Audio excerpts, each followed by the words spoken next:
தமிழ்நாட்டுக்கு கொடுத்திருக்கக்கூடிய 100 நாள் வேலைவாய்ப்பு திட்டத்தினுடைய நிதி என்பது மகாராஷ்டிரா, தெலுங்கானா, சத்தீஸ்கர் 3 மாநிலத்தை சேர்த்தினாலும் தமிழ்நாட்டினுடைய நிதியை விட குறைவா வாங்கி. இடையில எவனோ பணத்தை சாப்பிடறான்.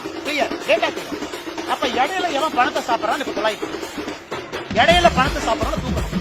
இந்த போலி கணக்கு, வராதவங்க பேர்ல கணக்கு, திமுக கூட்டத்துக்கு குறுகுப்பா கூட்டிட்டு போய் கணக்கு, அதெல்லாம் 100 நாள் வேலைவாய்ப்பு திட்டம், பஸ்ல கூட்டிட்டு போறது, அதெல்லாம் மாற்றி டாஸ்மாக் ஊழலை விட மிகப்பெரிய ஊழலாக தமிழ்நாட்டில் 100 நாள் வேலைவாய்ப்பு திட்டம் மிகப்பெரிய ஊழலாக. ஆனா இதுல திமுகவுடைய பஞ்சாயத்து பிரசிடென்ட் ஜெயிலுக்கு போவாங்க. அவங்க எல்லாம் கட்டி வைக்கணும்னா திகார் மாதிரி 4 ஜெயில் கட்டணும். கோயம்புத்தூர் பஞ்சாயத்து பிரசிடென்ட்ல இதுல ஏறு, இந்த ராமநாதபுரத்துக்காரன்லாம் இதுல போ, இந்த பக்கமெல்லாம் இங்க போ, சென்னைக்காரன்லாம் இங்க வந்து. திமுகவுடைய பஞ்சாயத்து பிரசிடென்ட் எழுதின போலி கணக்கு டாஸ்மாக் ஊழலை விட பல மடங்கு இந்த கணக்கு. மத்திய அரசு ஒரு சிறப்பு அதிகாரிகள் குழுவை போட்டு தமிழ்நாட்டில் 39,000 கோடி ரூபாயும் ஆடிட் பண்ணி இந்த பெருச்சாளிகள் எவெல்லாம் பணம் திருண்டானோ 4 சிறைச்சாலையை மத்திய அரசுடைய பணத்துல கட்டி அந்த 4 சிறைச்சாலையை நப்பிட்டு தான் அடுத்த கட்டம்